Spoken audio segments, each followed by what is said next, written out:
5 years ago, people with supernatural abilities began to appear, changing the world completely. Subsequently, mixed martial arts split into two distinct categories, Abilities User League and the Non-Abilities User League. A strange girl wants to revive this fading Non-Abilities League. She thinks that despite the league's significant debt, it's foolish to hand over the leadership so easily, and wonders if they do not understand the undervaluation of mixed martial arts. The girl also thinks that its such underappreciated sports represent the perfect opportunity for success, and if she succeeds in revitalizing the league, it's still a surefire way to raking up a lot of money. During the MMA fight, one of the fighters asks the opponent if he should just use his left hand, but the opponent gets furious and charges at him. With just one uppercut, the guy managed to knock out his opponent brutally. He then sits on top of him and continues to throw punches at his face one after another. It turns out, he is Hwang Kwang-ho, a MMA champion with a professional record of 49 wins and 1 loss. But there's a reason why he was permanently banned, and it's all because of his provocative behavior and taunts. However, it's not just limited to taunts but because of his dirty fighting style, and because of a certain incident. From the girl's perspective, Kwang-ho is absolutely crucial to what she is trying to accomplish, especially right now during this particular stretch in the league when all the key indicators have hit their highest point. She thinks to herself that most people around them probably have no idea what is really going on, but she can see clearly that every single stunt this guy pulls is completely calculated for maximum publicity, and that he carries a genuinely rare and natural-born talent for drawing attention to himself that most people could never replicate no matter how hard they tried. What makes the whole thing even more baffling to her, however, is the stark contrast between that brilliance and his actual day-to-day behavior, because ever since his comeback, Kwang-ho has been moving through life like an absolute lazy sloth and spending the vast majority of his time doing nothing more than endlessly scrolling through TikTok like he has not a single care in the world. The girl reaches her limit and lets her frustration out, reminding him sharply that the whole reason she brought him back was on the specific condition that he would actually help with improving the ratings and deliver on that promise. Kwang-ho then holds up his phone and shows her a collection of articles that have been making the rounds online, all of them centered around fighting-related content. The girl looks through them and immediately gets excited about the concept of a fight being set up between an ability user and a non-ability user, thinking to herself that viewers are absolutely going to eat that kind of content up. She wastes no time and heads straight out to go scout an ability user for the matchup, and before long she spots one and walks over to approach them. The ability user stops her before she can get too far into her pitch and warns her that when someone awakens their abilities, their physical capabilities get noticeably enhanced across the board as a side effect, and that this makes interactions with them genuinely dangerous for regular people who do not have any abilities of their own. Kwang-ho starts throwing provocations at him one after another, but none of it lands the way he wants it to, as the ability user simply kicks them both out without taking the bait. That same evening, the girl comes back and tries to meet with the ability user again, but this time around he responds by shoving her hard to the ground the moment she gets close enough. The girl immediately starts apologizing and trying to explain herself for what happened earlier, but the guy is not interested in hearing any of it and moves to attack her anyway. Kwang-ho manages to get there just in time and pulls her out of the way at the very last second before anything serious can happen. He then steps up and goes head-to-head directly against the ability user himself, and the sheer level of performance he puts on display is enough to genuinely shock the girl who is watching from the side. Kwang-ho goes toe-to-toe with the ability user who has 6 arms and does not back down for even a moment, even landing a clean punch directly into his face at one point during the exchange. As the fight goes on, Kwang-ho methodically manages to break his bones one by one until the ability user has nothing left to fight back with. After everything settles down and the fight is over, Kwang-ho casually reveals that he had been recording the entire thing on his phone from the very beginning. He explains to the girl that the more people who are watching something like this live, the easier it becomes to frame the whole thing as clear-cut self-defense when anyone tries to question it afterward.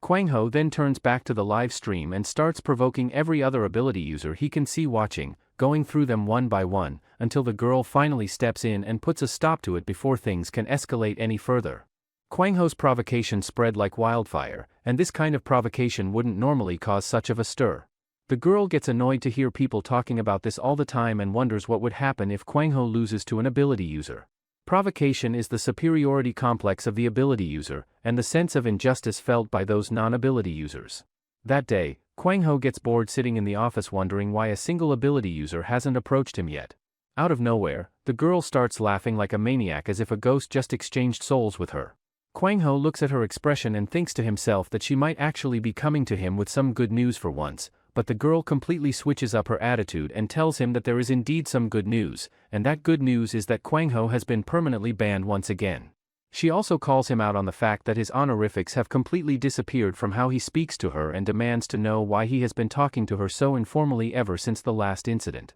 Kwang Ho shrugs it off and says that since he is going to end up getting expelled either way, there really is not much point in keeping up with honorifics at this stage. Kwang Ho then looks at her and says that he can tell she is panicking right now and wants her to understand that she is now sitting in exactly the same boat as him whether she likes it or not. He also points out that no matter how many times she goes around telling people that she had nothing to do with any of this and that everything is entirely Kwang Ho's fault alone, people out there are simply not going to buy that story and she is going to be tied to it regardless of what she says. The girl then asks him straight up whether saving him in the first place was all just part of some plan leading to this exact moment, and Kwang Ho looks at her and says that it really does not matter either way at this point. The girl then lashes out on him saying this provocation is the bigger issue and if he loses the first match, all this attention will go into criticism. She also asks him if he has a plan hoping that he does, but Kwang Ho straight away says that he has no plan. Out of nowhere, a guy wearing a suit teleports in the room, saying he is someone who isn't afraid of Kwang Ho. Kwang Ho asks him if he wants to fight here, but the guy says that if they will fight, they are going to fight at the pro arena. Before any of that gets settled, the ability user turns to Kwang Ho and asks him to go ahead and try landing a punch on his jaw just once to see what happens. Hearing that, the girl immediately jumps in and tells Kwang Ho not to fall for such an obvious provocation and tells him to just calm down and ignore it. Kwang Ho reassures her with a relaxed expression that he is not going to do anything and that she does not need to worry about it. Then in an instant that catches everyone off guard, Kwang Ho drives a punch straight into the guy's jaw without any further warning, and rather than getting angry about it the guy just looks at Kwang Ho and tells him that he likes him. After that moment passes, the guy's assistant steps forward and starts reading through the details of the match contract out loud, and when Kwang Ho's girl goes through it herself she quickly realizes that the terms laid out in it are remarkably and surprisingly favorable to their side in ways she was not expecting at all. Before the ability user leaves, he manages to break through one of the walls on his way out, and the girl immediately insists that the cost of repairing that needs to be included and compensated for somewhere in the contract as well. Within the DK League, fighters are organized and assigned to matches based on a ranking system built around colors, and sitting at the very top of that color hierarchy is black, which represents the highest and most elite tier a fighter can reach. As it turns out, this rare and prestigious distinction has currently only been granted to 3 fighters, and one of them is a man named Paul Roney who goes by the nickname Terminus. The reason that nickname has stuck to him is straightforward and impossible to argue with, which is the simple fact that every single fighter who has ever stepped up to face him has always ended up meeting their own personal terminus by the time the fight is over.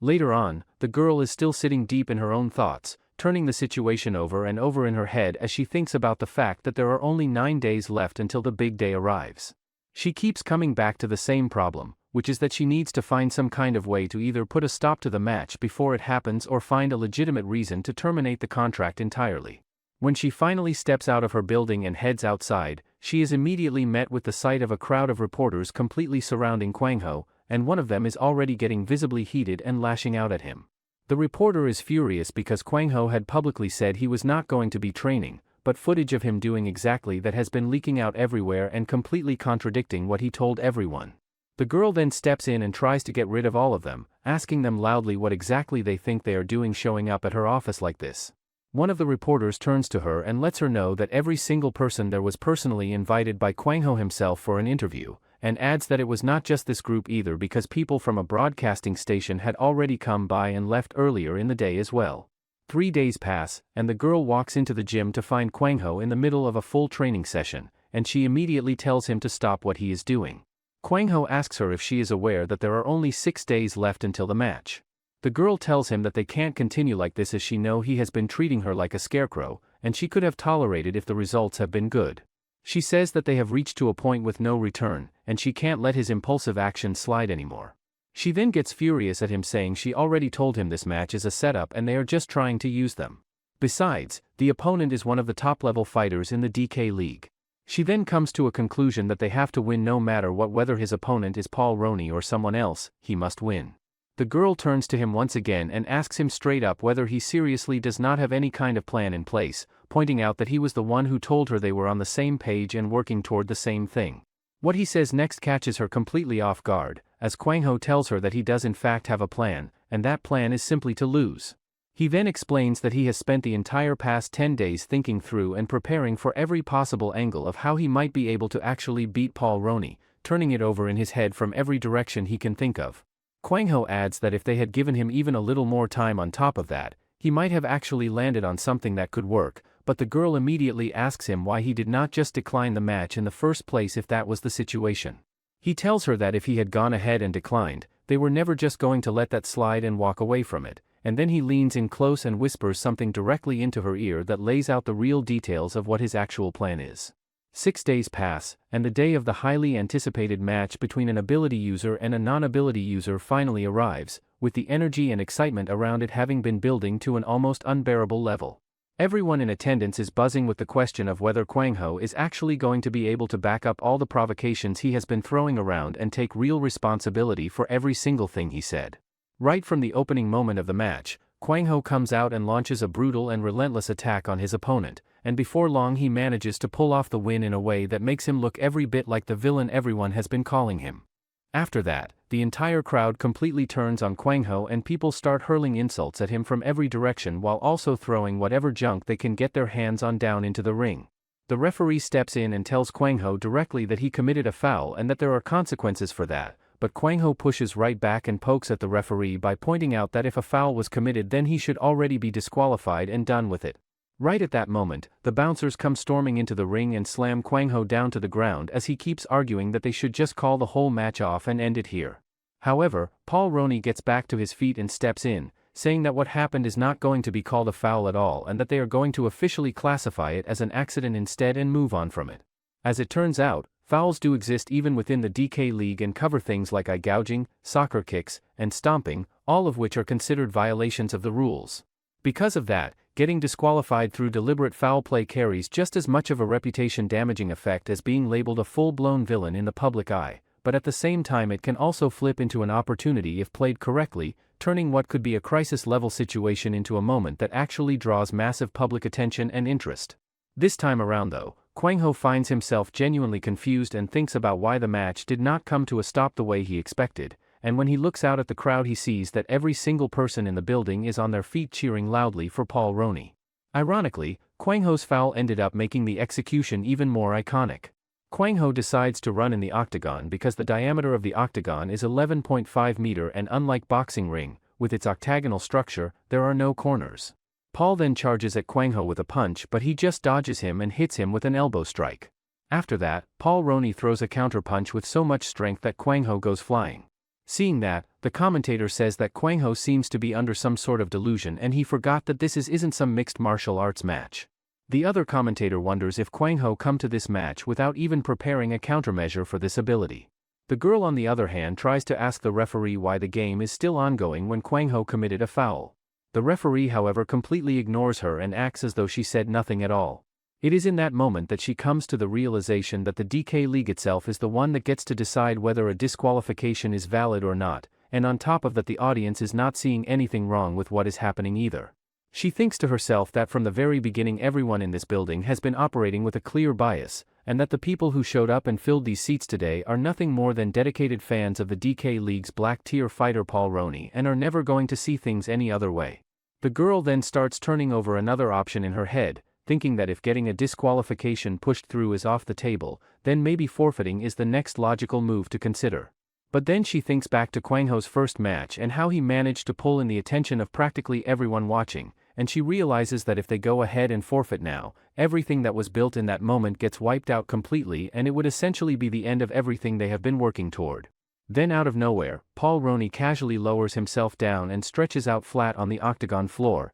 telling everyone within earshot that he is simply waiting for the first round to come to its end. After that, the whole crowd erupts into laughter directed straight at Kwang Ho, while Paul Roney looks over at him and tells him that if he just wrapped this whole thing up quickly and easily, it would honestly just be too boring to be worth his time. When the first round comes to an end, the girl rushes over to Kwang Ho and asks him if he is doing okay, and he tells her that he just took a little cut and bled a bit but that nothing about it is serious enough to worry about. Kwang Ho also brings up the observation that the other guy has clearly been holding his strength back just enough to keep things within the bounds of what the match allows without crossing any lines that would disrupt it. The girl then leans in and tells Kwang Ho that the smartest move right now would be to just go ahead and forfeit the match before things get any worse, but Kwang Ho shoots that down immediately and tells her that forfeiting is simply not something he is willing to do. The girl gets visibly frustrated and raises her voice at him, saying that if they keep going all they are going to walk away with is ridicule from everyone watching, and that continuing on this path is only going to leave them in a position where they get exploited even more than they already have been.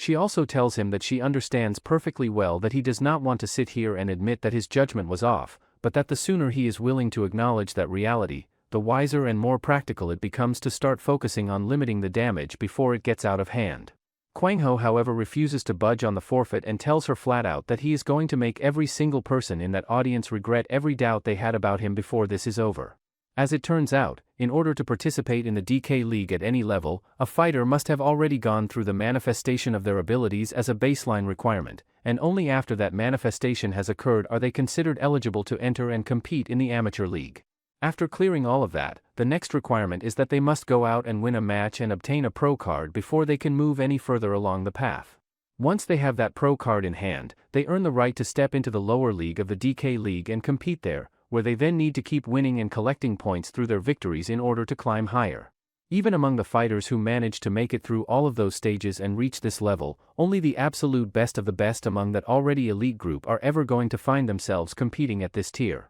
The crowd is still going at Kwang Ho without letting up, throwing whatever they can and hurling curses at him from every direction, with people telling him to just accept that he has already lost and stop dragging it out. The fight continues with the opponent coming straight at Kwang Ho and loading up for a punch, but the moment the strike comes out the opponent immediately realizes that something has gone very wrong as his own fingers end up broken from the exchange before he can even process what happened. After that, Kwang Ho does not hesitate and launches himself forward, connecting with a high kick that comes completely out of nowhere as far as everyone watching is concerned, and the impact of it sends a wave of shock rippling through the entire audience who had not seen it coming at all. While Paul is still trying to gather himself and fire something back, Kwang Ho is already loading up and throws another kick directly into his face before he gets the chance. The audience immediately starts calling it another foul, but Kwang Ho just smiles at them with that devil-like grin of his and casually says that it was nothing more than an accident. He then continues to lay into Paul with a level of mercilessness that starts making the audience genuinely uncomfortable, and people begin yelling at him from the stands to stop and let up already.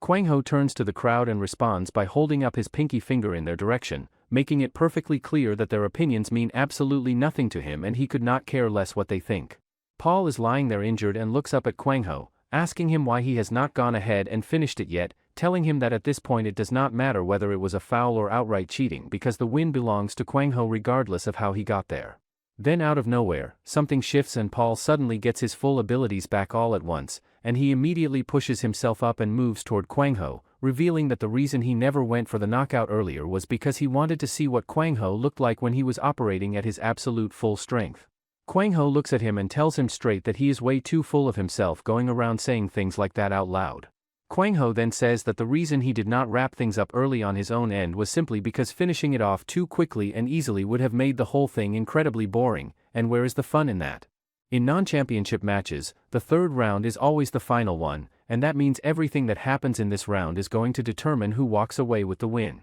For the very first time, the girl calls out Kwang Ho's name and tells him to go out there and give it absolutely everything he has got without holding anything back. Hearing that coming from her catches Kwang Ho genuinely off guard, and he looks over at her and says that he honestly thought she was about to launch into one of her preacher mode speeches again like she always does. The girl has a whole flood of things running through her head that she wants to say to him right now, but she knows deep down that none of it is going to make any real difference at this point in the match. So instead, she just starts screaming at him that she wants to know what his plan actually is and what he has been holding back this whole time. After that moment passes, Paul steps forward and extends his hand toward Kwang Ho, pointing out that the two of them never actually greeted each other properly before any of this started. Kwang Ho looks at the outstretched hand with suspicion and asks him why he is going for a handshake right now, wondering out loud whether this is some kind of trick to break his arm while his guard is down. After they go through with the handshake, both fighters make their way back to their starting positions, and with everything set the third and final round get officially underway. As it turns out, Paul Roney's ability is rooted in vibration, and by channeling and directing those vibrations at his opponent he is able to progressively numb their senses and strip away their ability to perceive and react to what is happening around them. Meanwhile, a guy wearing a suit is watching the match, thinks that a non-ability user is standing best against a DK League Black member, which is amazing. Back to the match, Kwang Ho notices that his sense of touch has gone missing, and he is stuck in one place. However, when Paul tries to attack him, he grabs his arm, saying at this level, he will somehow manage. Kwang Ho continues to kick him on his face while grabbing his arm tightly. Unexpectedly, Paul throws him in the air, and when he gets down, he punches him straight in the chest. Paul looks down at him and asks him how it feels to be completely betrayed by his own senses and left with nothing to rely on. Paul notices that Kwang Ho is not responding or saying anything back, so he turns to the referee and tells him to go ahead and announce his victory so they can get this wrapped up. Right at that moment, however, Kwang Ho starts trying to pull himself back up onto his feet as something clicks and he begins piecing together what actually happened to him. Paul tells him that the moment he experienced his ability firsthand, Kwang Ho's own senses recognized on some instinctive level who the stronger person in the room was, and that recognition is exactly what caused them to turn around and betray their weaker owner without any resistance. Kwang Ho then reaches up and grabs Paul by the neck and tries to drive a headbutt into him, but Paul reads it without any difficulty and simply punches him straight in the face before it can connect. Paul then tells him that it is a real shame, but that the moment he activated Terminus, the outcome of this whole thing was already decided and sealed before Kwang Ho even had a chance to process what was happening to him. He explains further that vision, touch, and hearing are all just a matter of time, and that before long more and more of Kwang Ho's senses are going to stop listening to him and start obeying Paul instead. He also admits that winning in this particular way is not something he personally enjoys, but that it is not like he has the option of actually losing to someone as weak as the person standing in front of him. Paul then winds up and moves in to deliver the final blow that will end everything, but he catches a kick straight to the face out of nowhere, and a voice tells him that he is going to have to beat his own senses to get there first. 3 days earlier, the girl had sat down with Kwang Ho and pointed out that he already had a pretty solid chance of getting disqualified at some point anyway, so she asked him straight up what exactly he was planning to do about any of it. Kwang Ho then started rattling off all kinds of random things without much of a clear direction to any of it, and as she listened, the girl found herself thinking that the way he talked so freely and all over the place like that might actually be its own form of mental training in some strange way. Snapping back to the present, the girl is standing there with her jaw practically on the floor as she watches Kwang Ho laughing like an absolute maniac, and the thought running through her head is that he actually went ahead and pulled it off somehow. The commentators are equally stunned and cannot hide it, going on about how they cannot believe that Kwang Ho has actually managed to crack Paul Roney's Terminus ability right there in front of everyone. The other commentator jumps in and starts breaking down what they think happened, explaining that it appears to have been the result of an extremely powerful shock to the head that unintentionally disrupted and cracked the ability that Paul had already delivered and embedded into Kwang Ho's brain. Paul himself then starts laughing and looks over at Kwang Ho, calling him flat out crazy and pointing out that no ordinary or regular shock would ever be enough to pull something like that off, and that attempting something like that is simply not something any person in their right mind would ever even consider trying in the first place. After that, Kwang Ho launches himself straight at Paul and starts throwing punch after punch directly at his face without letting up. He works through every kind of attack he has in his arsenal, mixing in heavy strikes immediately after light ones to keep Paul guessing, and even going for a submission attempt somewhere in the mix to keep things unpredictable. At this point, what remains is a technique that has been pushed and refined to a level that can only really be described as superhuman. Before Kwang Ho can get there and set it up properly, Paul brings both of his hands up and locks himself into a tight defensive position to cut off the angle. Kwang Ho then looks at him and points out that there is not a whole lot of time left in the third round, so rather than the two of them standing around burning through what little is left, they might as well find a way to bring things to a finish quickly and make it count. Kwang Ho then tells him to go ahead and drop that guard of his and come at him with Terminus one more time and give it another real shot. He lays out what he is proposing, telling Paul that he is going to throw Terminus at him while Kwang Ho will be coming back at him with his own killer move, and they can see whose lands first and whose lands harder. Then, completely in line with who Kwang Ho is as a person and the fact that he has never really carried the kind of pride that most fighters feel obligated to uphold, he uses the cover of that whole conversation as a distraction and launches an attack right in the middle of it, targeting Paul's already injured right eye with a calculated and deliberate strike while Paul is still in the middle of processing what was just said. Coming from a blind spot that Paul simply cannot see, Kwang Ho tricks him into thinking a high kick is coming by selling the setup convincingly, then changes the trajectory of the kick midway through and sends it somewhere completely different than where Paul was expecting it to land. It is a low and scrappy way to fight and nobody is going to call it pretty, but the reality is that this kind of deceptive and unpredictable approach is the only thing that is realistically going to work in Kwang Ho's favor against someone like Paul. Kwang Ho keeps right on going and continues hammering away at him, holding on to the belief that if he keeps applying relentless pressure and keeps hitting without letting up, something is eventually going to give and break through. In the very last second of the exchange, Paul lands a devastatingly powerful strike on Kwang Ho, and the reaction from everyone watching is immediate, with people calling out urgently for the medical team to get into the octagon as fast as they possibly can, because even a punch to the chin that gets partially blocked can carry enough force to be genuinely life-threatening. However, Paul steps in front of the medical team and physically stops them from entering the octagon, and the reason becomes clear as Kwang Ho is still standing and has somehow managed to withstand Paul's attack, having taken a direct and clean hit to the chin and staying on his feet through it. With only 20 seconds remaining on the clock, both fighters dig into whatever they have left and keep going at each other without backing down. They push through every last second until the final call to end the match is announced, and even in that very last moment both of them manage to throw one final punch at each other before it is all over. On their way back from everything, Kwang Ho tells the girl to swing by the rest area because he is starving and needs to eat something. The girl heads off to use the restroom, and when she comes back out and turns the corner she gets the shock of her life finding Kwang Ho completely unconscious and flat out on the ground. Later that night, the girl ends up having to carry Kwang Ho all the way back to his apartment on her back, and by the time she gets him there her spine is feeling like it has been put through the ringer from the effort of hauling him the whole way. As it turns out, the match has officially been recorded as concluded, and even though the result goes down as a decision loss for Kwang Ho, the fact that a black-tier top fighter failed to finish off a non-ability user through a knockout victory is the kind of outcome that has the potential to create a very significant and far-reaching issue within the league going forward. Back to the present, the girl sits with her thoughts and wonders whether people are genuinely still going to want to tune in and watch the next match, even knowing that at this point they do not really have any other choice but to move forward with it. She also opens up and admits to herself that she had not trusted him going into all of this, and that deep down she had been convinced that if things started going sideways and not according to plan, he would just walk away from the league and disappear without looking back. But sitting here now after watching today's match, she realizes that she spent the whole time watching from a safe and comfortable distance while he was out there in the middle of it all getting hurt, and that realization sits heavily with her. The girl then finds her thoughts wandering somewhere unexpected as she thinks about how a man will give absolutely everything he has for the woman he loves, and she finds herself quietly wondering whether Kwang Ho might actually have feelings for her. The following morning, the two of them order some food, and when it arrives Kwang Ho digs into it like a complete maniac who has not eaten in days. After they both finish eating, the girl pulls up an interview on her phone where a reporter is out on the street conducting interviews with members of the public, asking them how they perceived the fight between Kwang Ho and Paul the day before and what their overall takeaway from it was. As it turns out, the interview that follows does not go well at all as person after person lines up to express their absolute hatred toward Kwang Ho,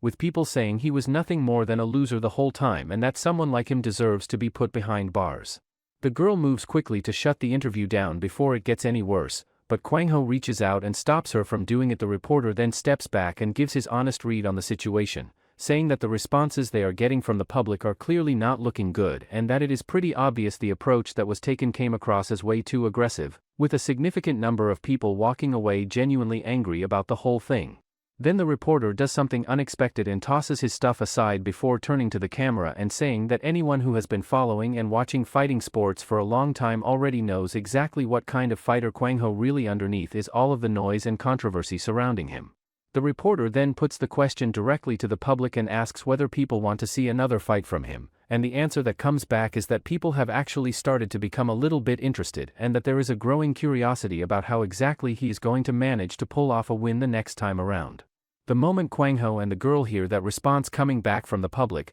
the two of them completely lose their composure and start shouting with excitement, because that is exactly the kind of reaction they had been hoping and working toward this whole time. After that, Kwang Ho pulls up an article on his phone and shows her that they are currently sitting at the #1 trending spot, and tells her that showing people something real and compelling just once does a far better job than trying to promote something 100 times over through conventional means. He then tells her to look at the situation clearly because there is genuinely nothing to lose by trusting his instincts and following where he leads. The girl still finds herself struggling to wrap her head around the fact that a single match was enough to produce this kind of outcome and impact. She thinks to herself that this could very well just be a coincidence, and she is fully aware that the result they are looking at right now came together through a whole chain of coincidences lining up one after another in just the right way. However, she also thinks that being able to step forward and act with real confidence and conviction regardless of the uncertainty around you is an entirely different skill that not everyone possesses. As the two of them walk outside together, the girl finds herself thinking about just how remarkably gifted Kwang Ho really is, carrying a level of genius and a natural intuition that is genuinely hard to find in anyone. The provocations Kwang Ho has been throwing out have managed to leave a deep and lasting impression on the public that has gotten under people's skin in a way that is hard to shake, and the results he has achieved through that approach are nothing short of astonishing when she actually stops and looks at the numbers. A few days pass and the girl sits down to check on things, and what she finds is not encouraging as the traffic numbers are clearly on a downward slide and even their real-time search rankings have taken a noticeable hit, which leads her to the conclusion that they are missing something important that is needed to keep the momentum going. Out of nowhere she hears a loud and unpleasant noise coming from nearby, and when she looks over she finds that Kwang Ho is in the middle of blending together what can only be described as a truly disgusting-looking chicken breast shake like it is the most normal thing in the world. The girl immediately loses her patience and lets him have it for doing something that revolting right in front of her without a second thought. The frustration then bubbles over into something deeper as she breaks down and thinks to herself that there is genuinely nobody else in her life right now besides this one guy that she can actually put her trust in and rely on, which is both a comforting and a terrifying realization at the same time. Kwang Ho looks over at her and asks if she actually has a problem with something, because from where he is standing everything is moving along exactly according to the plan and there is nothing to panic about. Kwang Ho then steps in closer to her and points out that he already explained everything the last time they talked about it, and asks her why she is making such a big fuss about it all over again now. As it turns out, the problem is that she genuinely cannot remember what Kwang Ho had actually told her during that conversation, and the realization of that hits her and sends a wave of worry washing over her as she stands there trying to piece it back together. She starts debating with herself over whether she should just go ahead and ask him to explain it again, but then the thought creeps in that if she does, he is going to ask her what she was thinking about back when he originally told her, and she is not going to have any kind of acceptable answer ready for that question. She then catches herself and wonders why she is even letting something like this stress her out in the first place when there are bigger things to focus on. After splashing some cold water on her face and pulling herself together, she makes the decision to go find him and ask him about it, this time with her head held high and her confidence fully intact. She heads straight to the office and pushes the door open without hesitating, announcing right away that she needs him to walk her through the plan he had talked about before. What she finds on the other side of that door, however, stops her completely in her tracks, as she discovers Kwang Ho sitting alone in the office with another girl that she was not at all expecting to find there. The girl who is sitting in the office tells the other girl to go ahead and report what is happening because she is being threatened right there in that room. Upon hearing that, Kwang Ho's manager completely loses it and slaps him hard across the face, telling him that she had genuinely put her trust in him and this is what she gets for it. Kwang Ho then moves quickly and wraps his arm around her neck, locking it in and asking her why on earth she had to go and do that when everything was actually going so well up until that moment. After putting her to sleep, he carries her over and drops her onto the sofa before turning his attention back to the other girl, who looks at him and says that now that there is nobody left to get in the way and interrupt them, they should pick up right where they left off. The girl then gets to the point and tells Kwang Ho straight up that the DK League has absolutely no intention of putting another match on the schedule for him. Kwang Ho stops and asks her if he heard that correctly and then wants to know the reasoning behind a decision like that. The girl tells him that she is fully aware of what he is trying to do, and that his goal is to use a rematch to keep feeding the temporary wave of popularity that MMA has been riding and sustain the buzz that has been building around it. She then goes on to explain that the reasoning behind this whole situation actually works in his favor in a strange way, because the DK League wants, or more accurately needs, a rematch with him in order to repair and restore the reputation that took a hit from how things went down in their last encounter. Kwang Ho then tells her to arrange the match, but she says that it's not that simple. The girl says that he disrespected the black rank Paul Roney and this is not about the foul, the core issue is that he defiled the symbolism that black rank holds. However, Kwang Ho says that there might be some kind of misunderstanding because he never committed a foul as it was just accident.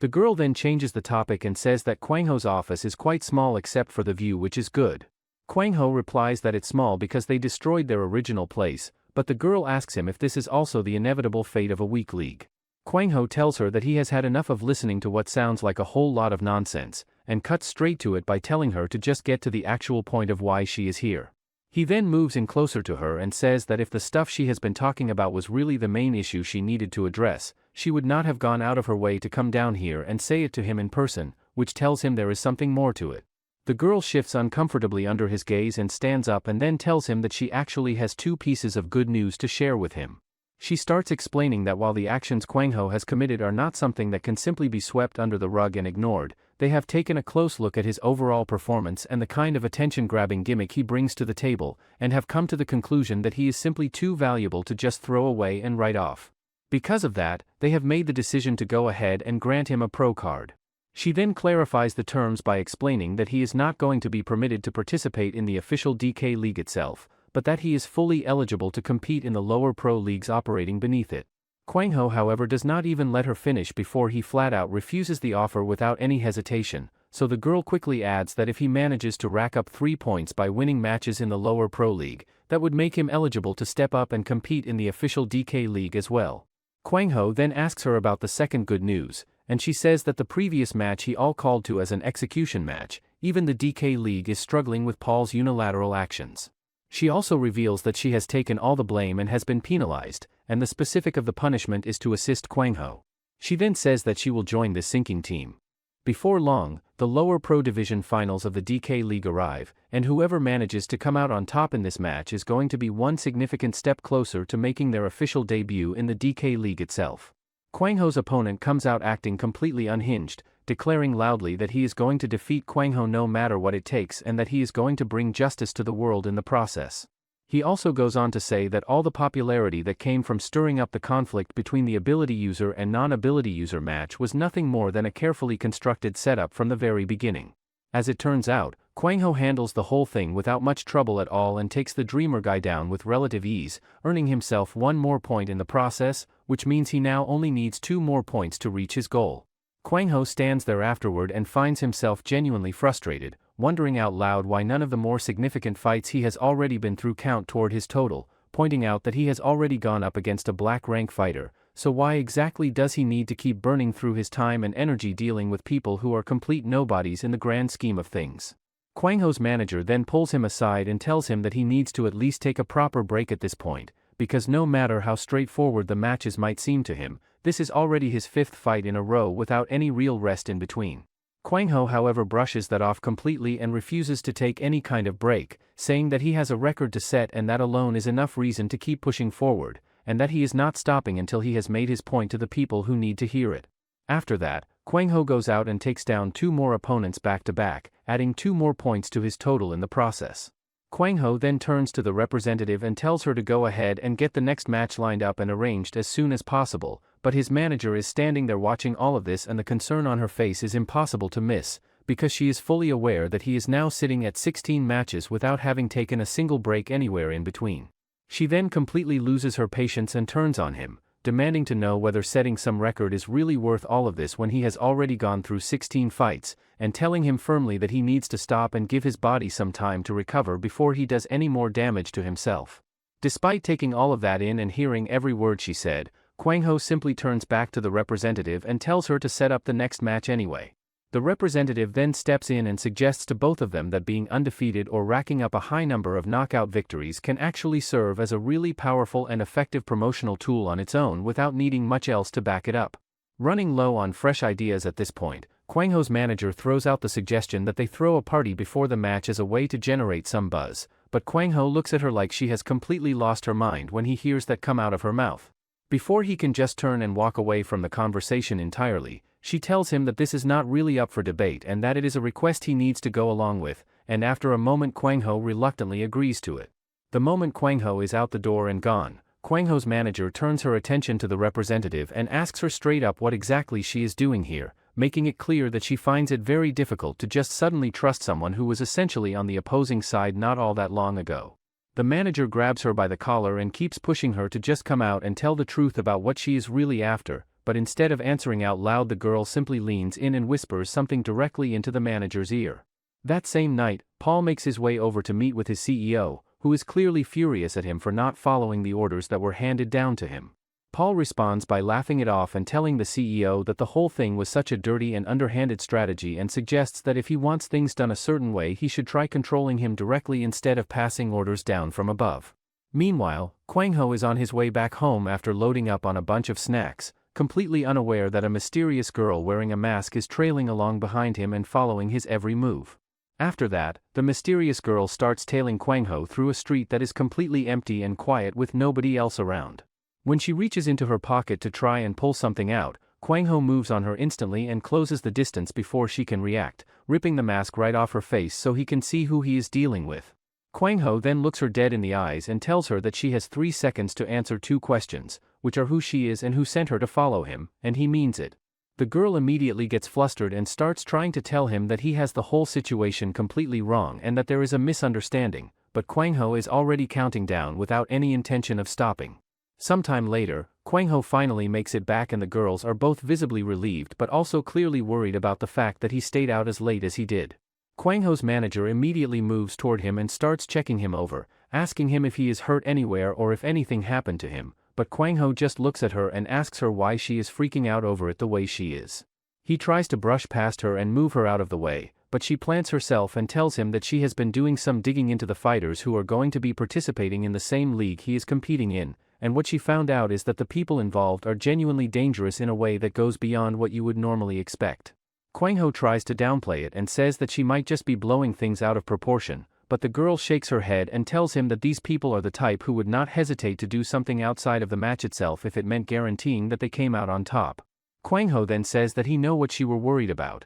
and asks if she think he haven't dealt with types like them before. He tells her not to worry about him, but the girl says that all the fighters participating in the next match belong to the same cult, and they are a powerful cult that worships power. Kwang Ho, who looks completely non-serious, asks her where did she get the information from. Earlier, the manager begged the representative that she wants to help Kwang Ho so she should tell her some insider information about the DK League. Back in present, the representative asks Kwang Ho if he saw anyone suspicious on his way here. Earlier, the girl that Kwang Ho caught following him told him that she came here to get a sign and it was a misunderstanding, but Kwang Ho still punched her hard in the face. Back in present, Kwang Ho tells them that they should get their party started and just not think about those idiots. Meanwhile, somewhere completely separate from everything else going on, a group of cult members are gathered together in a meeting when an old man turns to a bald guy sitting across from him and asks him directly why he has crossed over into their territory without any invitation or permission. The old man then gets up and moves in closer to him, telling him that he has been hearing all kinds of rumors about how this man and his group worship power, and that according to the core tenets of his own faith he himself embodies power in its truest form, which means the bald guy ought to be listening to what he has to say. The bald guy takes that in and tells him that it is true that they do worship power, and while they do not go around framing everything they do through a simple black and white lens of good versus evil, there is more to say on the matter. Before that conversation can go any further, however, the bald guy reaches up and shrugs his jacket off his shoulders and charges straight at the old man's companions without any further warning. He proceeds to work through each one of them with a level of mercilessness that leaves no room for any kind of comeback, taking them apart one by one while the old man stands back and watches, asking him whether he has any fear at all of divine punishment coming down on him for what he is doing. The bald guy then walks slowly and deliberately toward the old man, telling him that he can go ahead and pray to whatever god he chooses to follow, but that the only thing he should really be asking that god for right now is salvation. Meanwhile, Kwang Ho and the girls are in the middle of the party that was planned, but the one who is going the hardest on the drinks turns out to be the manager, who keeps reaching for more juice at a rate that has everyone a little surprised. The other girl looks over and wonders out loud whether she is drinking a bit too much, but Kwang Ho just shrugs and tells her to leave her alone and let her enjoy herself. The following morning, the manager drags herself awake and the very first thing she does before anything else is down a large amount of water to get herself feeling like a human being again. As she is coming back to her senses, she thinks about how it has genuinely been a long time since she last slept that deeply and that soundly, and she also notices that despite how much juice she put away the night before, she actually feels surprisingly decent all things considered. When she wanders over to the window and looks outside, the sight of a massive ocean staring back at her is enough to send a jolt of panic straight through her. Kwang Ho then appears and tells her that they went ahead and threw the party just like she had asked for, but the manager immediately turns on him and lets him know exactly how she feels about the fact that he moved her while she was completely asleep without asking or telling her anything.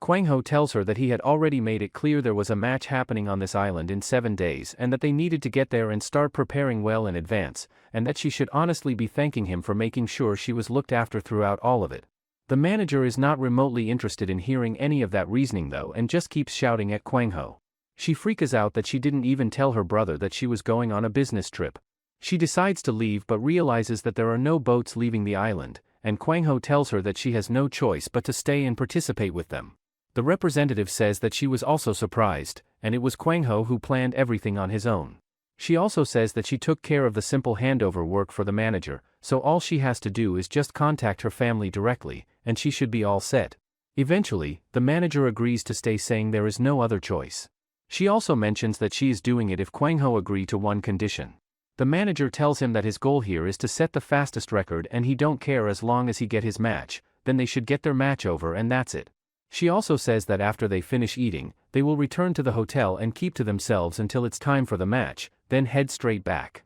She also says that she will let this whole incident slide if he keep that promise, but Kwang Ho is curious whether it's because of that cult. The moment that comes out of his mouth, every single person sitting in the restaurant turns their heads and starts looking over in their direction, so the girl moves quickly and shushes him before the attention gets any worse than it already is. Kwang Ho then lowers his voice and explains that everyone around them in this place is just a tourist anyway, since the island is well known for its beautiful natural scenery and is nothing more than a popular tourist destination at the end of the day. Kwang Ho then lays out what the plan is, telling her that he is going to use the time here to train, that they are going to keep their heads down and stay out of the spotlight, and that once the match is done they are going to pack up and head straight back without any unnecessary detours. Kwang Ho then looks at her and asks her what era she thinks they are living in that she is sitting around worrying about something like that, pointing out that this is not some remote and isolated wilderness in the middle of nowhere, and that if anything does happen to go wrong he will be right there to protect her. That night, the manager steps out alone to get some fresh air down on the beach, and as she walks along, she finds her thoughts drifting to Kwang Ho in a way she does not entirely expect.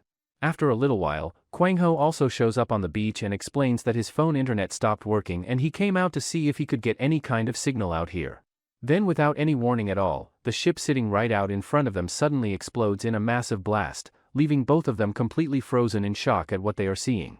After that, Kwang Ho tells her to take cover inside as he is going to find out what's going on. Upon hearing that, the girl lashes out at him saying she already said that it was going to be dangerous. She also tells him that she is not going to just follow any orders anymore and he shouldn't dare to order her around either. It turns out, the most certain way to persuade someone is not by using logic, but by using power. The girl starts subduing him with her power, thinking that she should have done this from the start, and how it's her fault for trying to reason with words. In reality, the girl is the one who falls unconscious on the ground while Kwang Ho tries to tell her to come to her senses. When she finally wakes up, Kwang Ho tells her that she lunged at him out of nowhere so he had to knock her out. The representative tells the manager that she was probably influenced by some ability because ever since the explosion that just happened, everyone on the island has started fighting. She further explains that it seems to be some kind of hypnotic ability. To be able to use an ability of this scale is strange itself. However, Kwang Ho raises a point that does not quite add up for him, asking that if they were genuinely affected by some kind of ability, then why is it that the representative and he himself seem completely unaffected by whatever is happening around them? The representative thinks it through and tells them that there are two possible explanations for that, the first being that the ability user who activated this power is capable of intentionally selecting their targets and controlling exactly how far and wide the ability spreads, and the second possibility being that this has something to do with Paul Roney's terminus. Kwang Ho then turns to his manager and asks her if what the representative is saying lines up with what she knows, and the manager confirms it, explaining that this is simply the nature of what Black Tier represents, as it sits at the absolute top of all abilities and operates on a level that everything else below it cannot match. Out of nowhere, a guy suddenly launches himself at the group, but Kwang Ho reads it in time and drives a kick into him that sends him flying before he can do any damage. Right after that, a whole crowd of other civilians who have been turned into something resembling zombies starts shambling and moving toward the group from multiple directions at once. Kwang Ho immediately makes the call and takes off running, telling the others that they are going to have to find their own way out of this and escape on their own however they can. The girls do not need to be told twice and take off running as fast as their legs will carry them while the zombies give chase right behind them. While they are all running for their lives, the manager yells out at Kwang Ho and reminds him furiously that he had promised he would protect her if anything happened, and yet here they are with her running for her life while he does his own thing. The manager then suddenly stops and starts vomiting because her body has completely hit its limit and cannot keep up with the pace anymore, and the others immediately get worried about her and slow down to check on her. The representative tells her urgently that she needs to pull herself together and get back on her feet right now because the zombies have almost completely closed the gap and are right on their heels. Kwang Ho then comes back and scoops the manager up, noting that the zombies are being incredibly persistent and are not giving up on following them no matter what. The manager looks up at him and tells him through her exhaustion that he had deliberately left her behind back there, and that showing up now to help her is way too little and way too late. After that, Kwang Ho makes a quick decision and launches her through the entrance of a nearby building to get her out of immediate danger, while he himself turns around and starts sizing up the situation with the intention of taking the fight directly to the zombies. The representative steps up beside him and points out that the people in front of them are just regular civilians who have had an ability forced onto them against their will, and asks him whether he genuinely thinks he can take all of them down without causing serious harm to any of them. Kwang Ho, however, looks at the crowd closing in on them and says that running away is simply no longer a realistic option at this point, and that as it happens he has just come up with a pretty great idea for how to handle things. With that, he reaches down and pulls his shirt off completely before turning and charging headfirst straight at the monsters. After defeating all of them, Kwang Ho falls on the ground as he is too tired. The representative gets mad at him, asking if he is out of his mind because the people he just fought are civilians. Kwang Ho then starts going crazy over how those opponents manipulate him into doing something like this, and he will have to receive psychological damages because of them. After that, they quickly get back to the hotel room where they put the manager on bed. Kwang Ho watched the zombies from the balcony, saying that those guys are up again, and now that they are gone, they are fighting amongst themselves. The representative asks him if he predicted all this, but Kwang Ho asks her how anyone could predict this when it seems like those freaky cult weirdos are behind this. The representative says that they need to find out why they started this in the first place, but Kwang Ho asks her why they are getting involved in this, and if they just lay low, someone's bound to come to rescue them. Kwang Ho then checks the refrigerator to check if they have enough supplies, and turns out they do. Before long, the manager comes back around and opens her eyes, and the first thing out of her mouth is asking him how exactly they are planning to deal with the fallout from what just happened, pointing out that he just went ahead and assaulted a bunch of ordinary people. She also says that nobody out there is going to buy the story that these people were affected by some kind of ability, and that if he wants any hope of justifying what he did, they are going to have to sort this whole mess out themselves before anyone else gets involved. Kwang Ho tells her that there is no real benefit to sitting around and waiting it out any longer than necessary,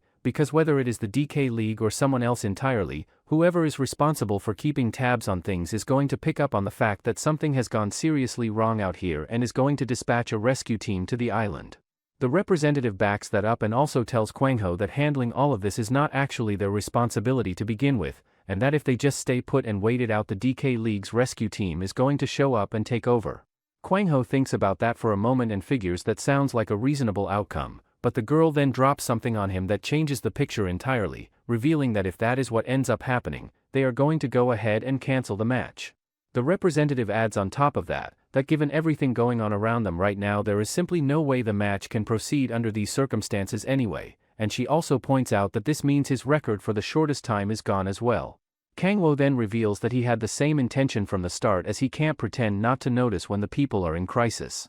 After everything settles for a moment, the manager tells them that in order to actually solve what is happening here, they need to figure out two things, which are why whoever did this chose to do it in the first place and where exactly the person casting the ability is located right now. Kwang Ho then tells everyone to put their brains to work on the thinking side of things, because he is going to personally take care of all the physical stuff that needs to be handled on the ground. The representative points out that right now they are working with far too little information to make any real progress, and that without more to go on, there is simply no reliable way for them to figure out what they need to know. The manager then throws out the suggestion that they grab one of the cult members and extract the information they need directly from them, which at least gives them a starting point. Kwang Ho, however, shoots that approach down pretty quickly, saying that it takes way too long and that he is already feeling the urgency of wanting to get in there and start helping people as fast as he possibly can, rather than sitting around waiting for information to trickle in. The manager then tries a different angle and asks Kwang Ho to think about it from the other side, asking him that if he were the mastermind sitting behind this whole incident, what would his reasoning be for doing something like this in the first place? The manager thinks it over herself at the same time and comes to the conclusion that trying to predict the motivations and next moves of a cult that is built entirely around the worship of power is probably an exercise in futility, because their logic simply does not follow any normal or predictable pattern. She then thinks out loud that if they happen to have someone among them who thinks in a similar way to whoever is behind all of this, then they might actually be able to get ahead of them and anticipate what their next move is going to be before it happens. The representative picks up on that thread and works through it, saying that this is a cult that worships power and manipulates people around them as a means of achieving whatever they are after, but that if they flip that thinking completely on its head, it is possible that making people fight each other was never just a method for them but was actually the goal itself all along. She also adds that the simplest explanation for why they are doing any of this might just be that they want to show off and flaunt their power in front of as many people as possible, and the manager thinks about that and comes to the unsettling conclusion that if that is actually the case, then there is really no clear way to put a stop to it because there is no endgame to target. She thinks further and says that what they really need is to understand what this group is ultimately trying to accomplish so that they can either use that knowledge to lure them out into the open or find a way to shut the whole thing down at its source. Kwang Ho then cuts in and tells them that he actually knows a way to draw them out and get them to show themselves. The following morning, all three of them pile into a car that they helped themselves to from a nearby parking lot and hit the road. The manager gets behind the wheel and drives so aggressively and recklessly that Kwang Ho nearly gets thrown right out of the car at one point, and she freaks out herself, admitting that this is the first time she has ever had to drive something this large and she is very much figuring it out as she goes. Kwang Ho then says that he already knew these zombies are going to stop fighting each other and rush at them like crazy the moment they see them. Kwang Ho then feels relieved because by drawing their attention like that they won't fight among themselves, and no one will get hurt anymore, then those cult guys won't find it fun anymore. Kwang Ho then tells the girls that he is going to jump from here, so they should run straight back to the hotel. Before jumping, he also mentions that if he doesn't come back, they should make a hole in that hotel and never come out. Afterward, the manager presses the car brake even though Kwang Ho told her not to stop, and he goes to crash on another guy in front of them. At that moment, all the zombies surround their car. After that, the zombies shift their attention and start going after some of the men who are just walking down the street minding their own business. The representative reaches down and grips something in her hand that Paul had given her before all of this started. He had told her that if she ever pressed that buzzer, no matter where she happened to be at the time, he would come and get her out of the situation, but that it only works 3 times and after the 3rd use she is on her own completely. Later on, Kwang Ho opens his eyes and finds himself sitting inside a prison cell, and the first thing he sees when he looks around is a creepy-looking guy standing there staring directly at him, who tells him that the cult leader is waiting and wants to see him. Kwang Ho, however, does not pay any attention to that and just sits there, which immediately gets under the guy's skin as he stiffens up and makes it crystal clear that disobeying is not an option and that if Kwang Ho refuses to follow along he is going to kill him right then and there. After that threat lands, Kwang Ho gets up and follows the men down the corridor,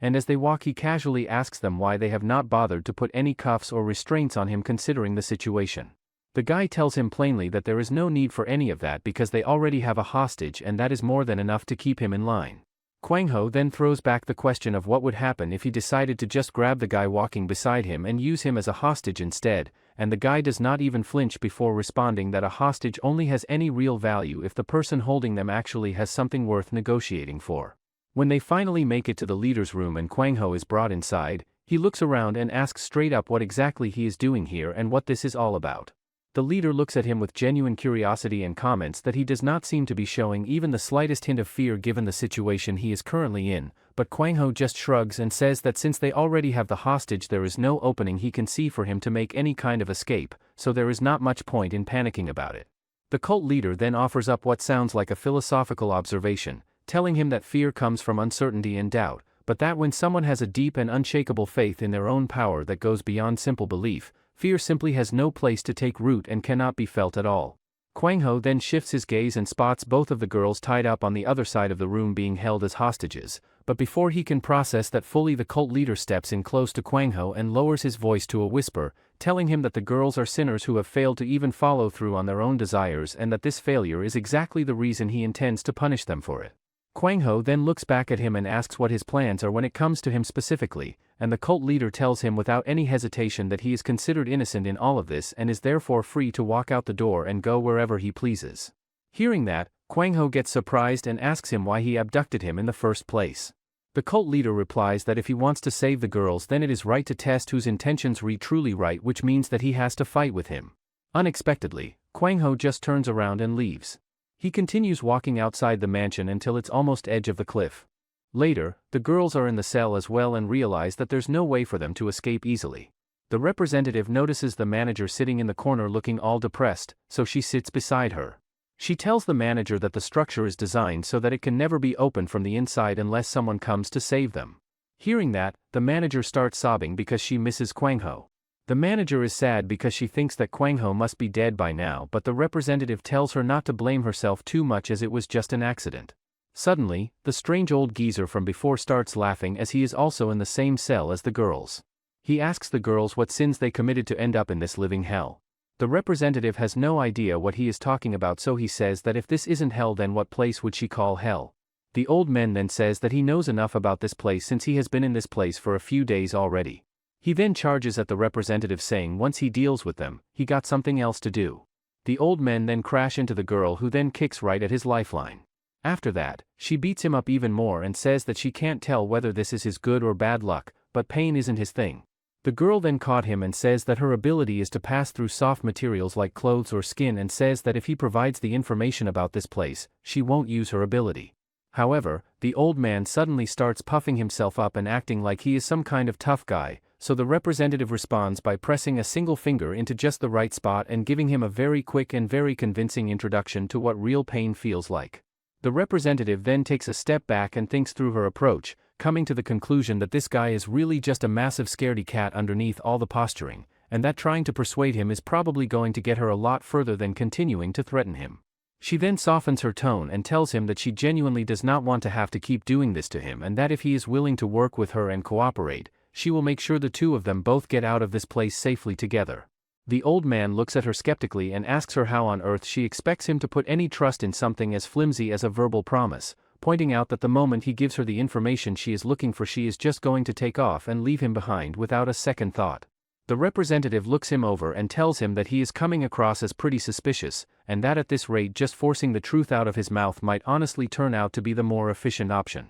That seems to shift something in the old man, and he quickly tells her that if she can get him out of this place in one piece and keep him safe in the process, he will hand over 1 billion to her as payment. After going back and forth on it, the two of them shake on a deal, and the information he shares is that this religion operates under the belief that failing to use one's power is considered a sin, and that as a result of that belief the cult either works to redeem those who have sinned in their eyes, or they hand down punishment to those they decide cannot be saved. On the other side of things, anyone who is considered a sinner but has no power to speak of is thrown into a completely different situation where they are forced to keep fighting until they die, as the cult locks multiple prisoners together in a single room and strips away any access to food or water to make them turn on each other out of desperation. The old man then looks at the setup and remarks that what they are essentially enforcing here is a brutal and deliberate form of isolation designed to break people down. Out of nowhere, the representative suddenly lunges at him and tries to kick him, calling him out and saying that there is absolutely no way he stumbled across all of this information and managed to survive in this place for several days without something being off about his story.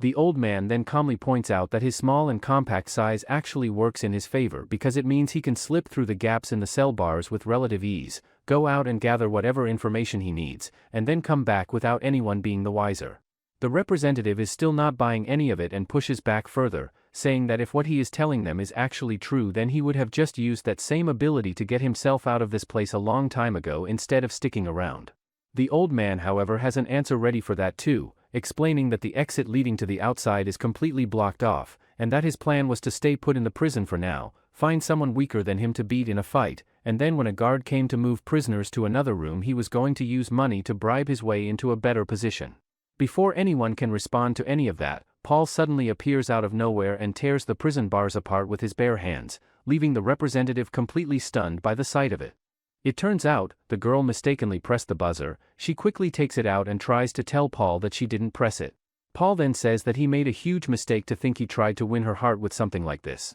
Paul then smashes the buzzer from his bare hand, and from inside an engagement ring falls that he wanted to give to this girl. However, Paul then punches the ring and destroys it. The representative then tries to kick Paul because he put a ring in that. At the same time, the manager is still crying for Kwang Ho and repeatedly apologizes, thinking that it's all her fault. After that, Paul manages to get them free and leads the way while a bunch of people nearby sits on their knees as if they are praying. The representative asks Paul how exactly he got here because she never pressed the button. Before Paul even gets a chance to explain himself, the girl cuts him off and tells him straight that she does not want to hear any of it. She then proceeds to friend-zone him right then and there, thanking him for coming to her rescue and telling him that he is a really dependable colleague to have around, and leaving it at exactly that. Paul stands there and thinks to himself that he genuinely gave it everything he had, but it is becoming pretty clear that his feelings are just not getting through to her no matter what he does. Kwang Ho's manager then turns to Paul and tells him that while they have not exactly spent a whole lot of time together,